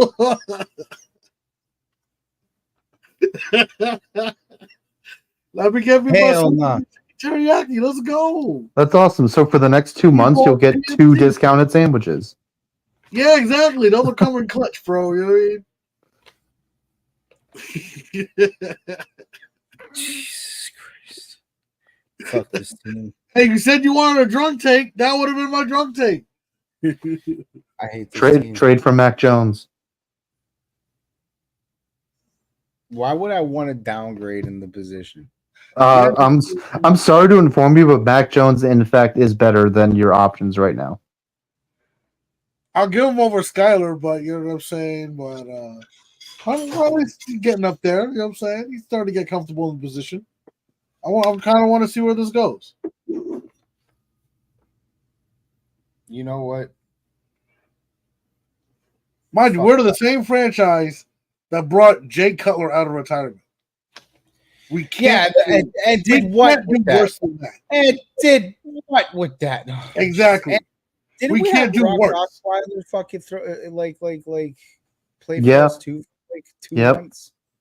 Yeah, we that had this happened. whole weird Bears quarterback era happening in our Matt Moore too. Fuck Adam Gase. So tired of this team. Why can't we ever get it together? They really should call Brian Hoyer. If I'm being realistic, that should have been their first call, and I'm not sure why they didn't do it. Money, probably. Brian Hoyer is going to cost you $1 million. Yeah, that's true. He ain't doing shit. No, he's chilling. He's on TV in Boston right now. Talk about Drake May. Love it. Yeah, I think that's it, guys. I think we did the show. We did the show in fucking 2 hours. Yeah. Hey, this Well, we new gotta. format. It's good.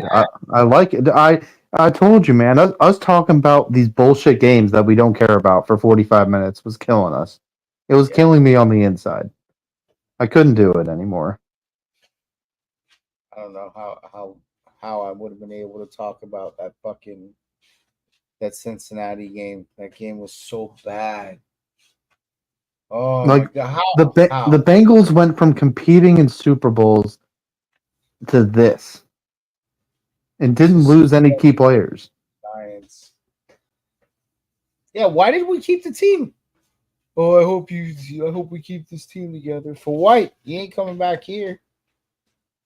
I just remember when they finally got rid of Eli Apple up there, and then everything went to shit afterwards.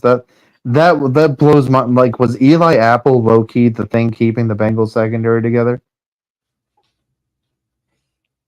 That's not Bring him back. Yeah, listen. I don't even think that that's a possibility because Eli, if I'm not mistaken, he just got signed today.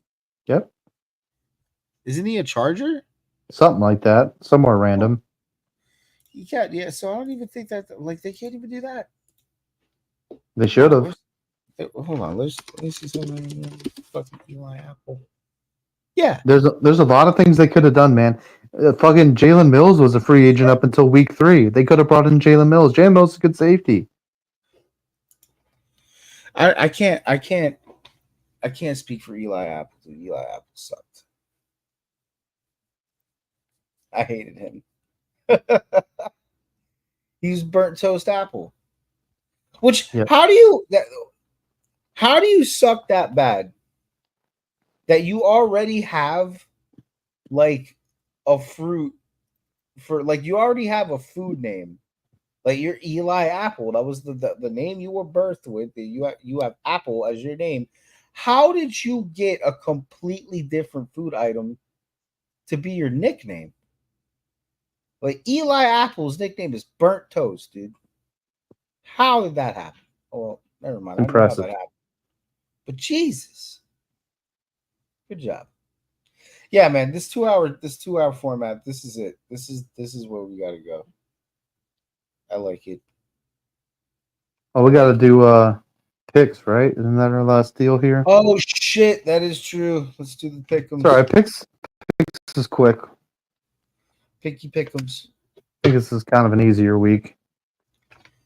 So, oh yeah, that's right. I get to brag. I forgot. Someone told me. You know, you deserve it. This has been a rough football year in general for you, Monkey. It's been just terrible. I've been like even like your imaginary things aren't going right. No, dude. 1-5 in the League of fucking Champions being held together by Bill. That's crazy. You better hope Bill don't win a game. Vivi beat my benched ass team with only 102 points scored. Nice. Yeah, so I went. Let's get this to this table. We all had a pretty good week, man. I don't think anyone was under 10. I went almost perfect, 13-1. What's the one game you fucked up on? That's what I want to know too. Let's go to week 6. Select it. Oh, that's why. Because I'm in the wrong. Jacksonville. I picked Jacksonville. Yeah, I picked wrong on that one too. But it's because they historically have been very good in London, but we had forgot how bad they are. Keith went 13-2 and he only missed Seattle.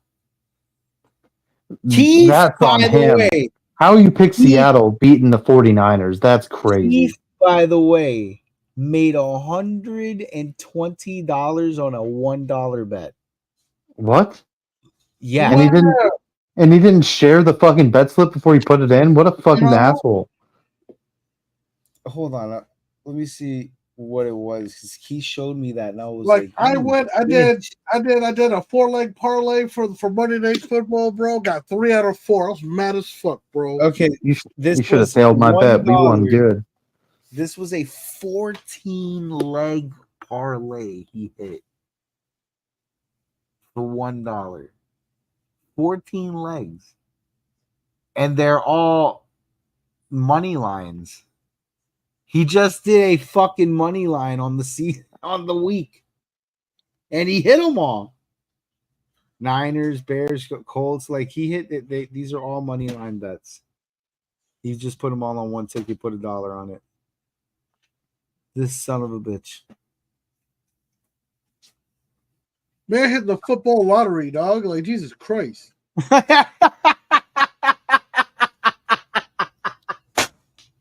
He hit the football lottery.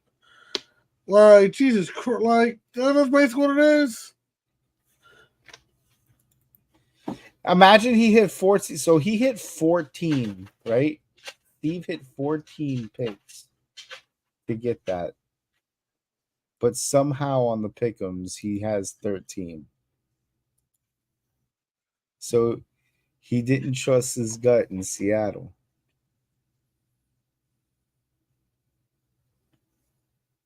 Where'd Brendan go? How are we going to start pick'ems without Brendan? I bet you it was I fun. lost connection. Yep. Welcome back. My bad. I closed out by accident. But yeah, so they were all money lines. Fucking good job. And he had 14. That was a 14-legger, which means he changed his mind on the Seattle game when he went and put money on it. Yep. He knew what he did wrong. So, with that said, I am now tied in second place with, hold on, let me bring it back up here. Go back. Dude, it's still pretty close because I'm pissed because I look at it and I'm like in like fourth place, but I'm only like 5 picks behind first. Yeah. So I'm second place with PJ. I have caught up to PJ. What a win. What a week. Anyway, let's get to the pick'em part. We have on Thursday Night Football, for reasons that I have no idea, Denver Broncos at New Orleans Saints. Bo Nix versus Spencer Rattler. Spencer Rattler did not play well against the Bucks. He's got to play against Pat Surtain this week. Good luck, buddy. Sean Payton revenge game too. There's also that. I'm going Broncos. Damn. Broncos. Who are you picking, Andy? For which bet? For which game? Broncos Saints. I'm going Broncos. Okay. And I'm running their defense, and I think I have one of their wide receivers, so. in what quite possibly could be the worst thing we've done to the UK since. Yeah, I got Cortland Sutton. So I got Cortland Sutton, and I got a Broncos defense in. So, going Broncos. Broncos country, let's ride. In a game that would have been the worst thing we've done to London since the war. We have New England versus Jacksonville. Now, Brendan's best bet, real quick right here. If you go on your sports book and you do it quick, for some reason the Jaguars are 5.5-point favorites in this game. I'm not sure how or why that happened. Jesus. Okay. Ain't So no who- fucking way. Oh, Drake May.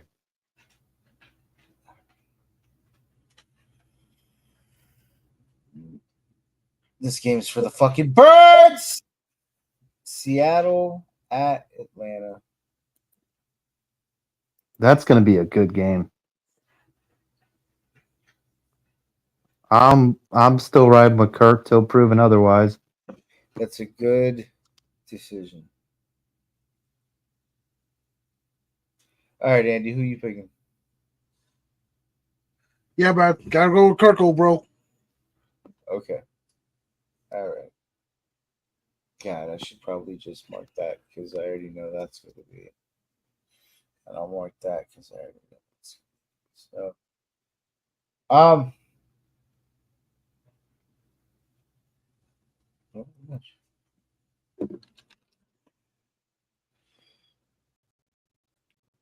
Tennessee at Buffalo.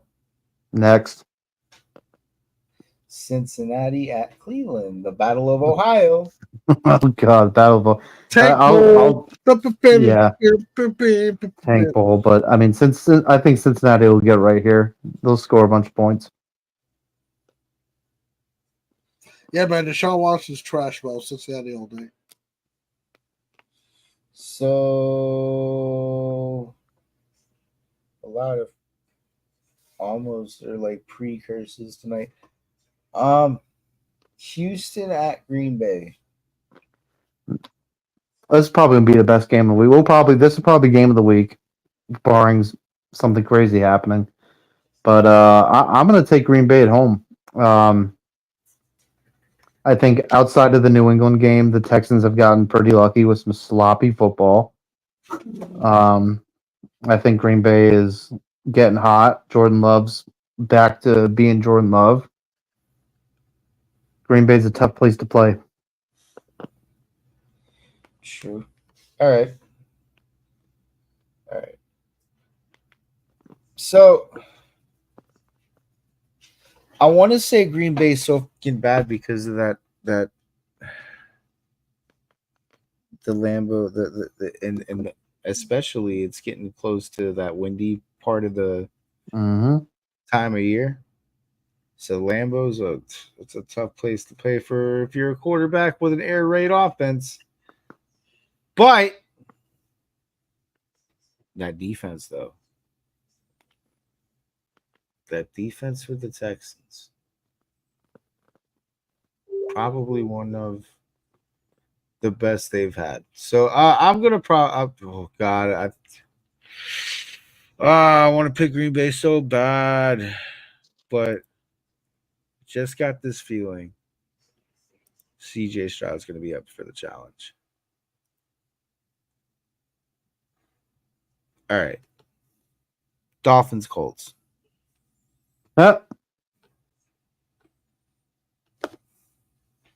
You picking Man, Colts? of course I'm picking the Colts. And of course, I'm picking the Dolphins, man. Fins up. I don't care what nobody says. I don't care. The Dolphins are so bad right now that the Colts picked that this would be the spot. This is the spot they put Anthony Richardson back in because he needs a game to ease himself back into things. Yes. Just let me have my hope. Let me have my foolish dreams. Yes, they are foolish dreams. I agree. Okay, just let me have them. Okay. Your take was so crazy it made Monkey's dog seize out. Yeah, dude. You freaked my dog out. All right. Fuck. I'm picking the Dolphins too, sorry. Detroit at Yeah, another good one. Detroit at Minnesota. Ooh. To the Vikings stay undefeated. Division game, by the way. I'm going the Lions because the Lions don't give a fuck right now. All right. I can't believe if you would have said to me 2 months ago that in week 7 that you're gonna pick Sam fucking Darnold to beat the Lions, I've been like, you're crazy. But I'm gonna pick Sam Darnold to beat the Lions. Oh my god. Well, no Aiden Hutchinson. They wasted all their points. This is the classic. You wasted all your points game with how good the Vikings defense is. They wasted all their points, man. Yeah, you know what? I'm going with the Vikings. I'm going with the Vikings, dude. Yeah. I'm not even gonna take your choice, but all right. Philadelphia at the Giants. I think Saquon revenge game. He was saving his points. He only put up 8 fantasy points this week because he knew he had to rest up. He is.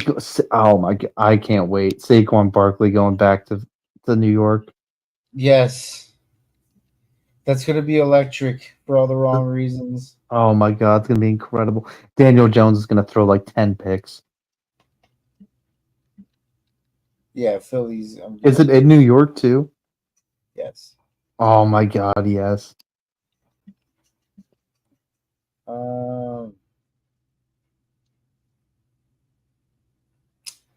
Vegas at the Raiders. There we go. I wouldn't scroll for a second. Vegas Vegas. at the Raiders. Or Vegas at the Rams. Vegas at the Raiders. What the hell? You know Vegas the at the Rams. Rams have had a tough start to this year with the injuries, but they're a good team outside of that. Interesting to know, Cooper Cup might be coming back. Yeah, even without Cooper Cup, even with I'm still going Rams. The Raiders just traded Adams. They're clearly tanking. True.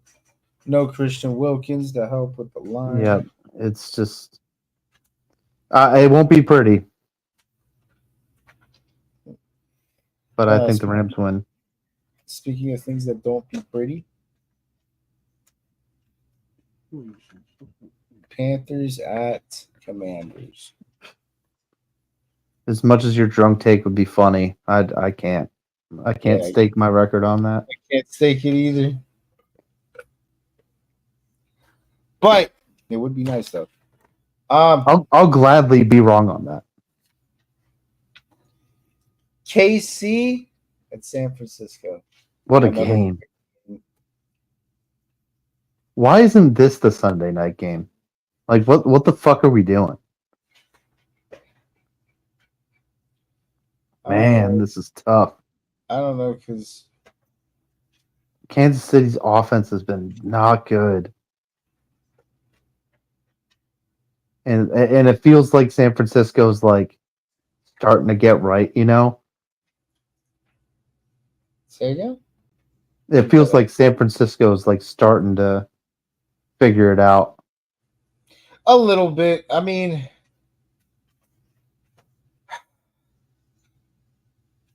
Ayuk does. My only issue with this is Ayuk hasn't found his way into this office yet.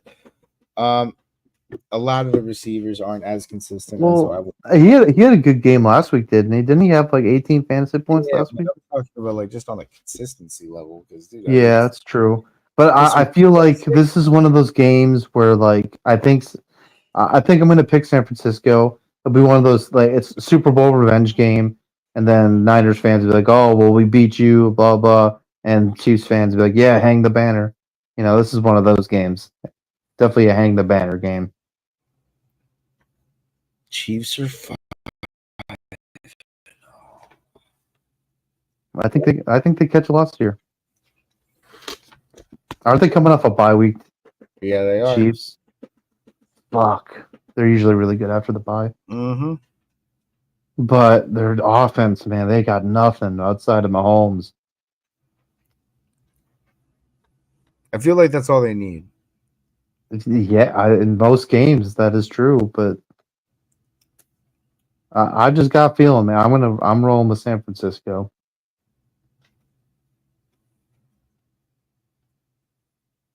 All right. I'm picking KC. Fuck that. I have to pick KC. I have to.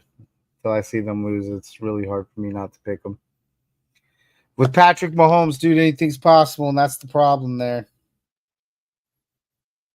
Oof. Jets. This probability changed. Jets at Pittsburgh. Pittsburgh. Pittsburgh. Baltimore at Tampa Bay. Oh, we get another Monday night doubleheader next week. That's cool. I fucking hate this. This one you need ESPN Plus for. Unless They you're a try to get pirate. ESPN Plus. That's it. Yeah. Let's be doing Disney things, dude. Yo, it's hard enough already watching one football game on Monday. Why we gotta do two? Yeah, I don't know. It just fucking look. They had to put the fucking Cardinals Chargers game somewhere. I'm the first game I'm gonna go Baltimore. As much as I love Tampa, I'm a big Baker guy. This is just a tough spot. You know, this isn't the Saints. This is probably the best team in football right now, or at least in the AFC. Shit. Drop my vape. Wah. Okay. Yeah, I'm going Baltimore. You got for Chargers in Arizona? I'm Chargers. despite Yes, sir. I disagree. I think the Cardinals had really bad fumble luck last week. That's what led to a poor game. Chargers don't really put up a lot of points. Arizona can score a lot. It's at Arizona too. Division game. Or no, it's not. Got a few people that are banged up though. Yeah, they do. So do the Chargers though. Yeah, I'll just fuck it. I'll pick the Cardinals for some reason. Not confident either way. This is a weird game. This low key might actually end up being a really good game. I think I'm gonna go with the home team. I'm gonna put 45 down for this tiebreaker number on that game. Yeah, I was about the same. I put 40 for the total in Cardinals Chargers. All right, we are in. We did it. We did it, ladies and gentlemen. Our picks are in. Do you know what that means? That we have to wait one footballless day before Thursday. God, what a game on Thursday. I can't believe I'm actually going to watch that shit. And I'll watch the whole game. And I'll complain about it. But yet I'll sit there and I'm going to watch Bo Nix versus Spencer Rattler every snap. Well, we'll actually probably be here together for that. Hopefully. Yeah, it's true. I got nothing going on. What do you call it? I'm putting in my picks for the other league too.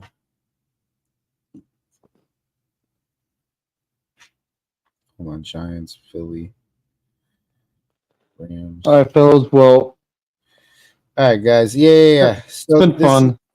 This is the end of the road. Football is here. I turned on my heater for the first time this year. It's fall. It's officially football time. And I hope you all enjoy, all you Dolphins fans listening. I know there's a lot of you. I hope you enjoy watching Drake May play football. Get used to it. Embrace it. You know what? You know what else I'm going to really enjoy?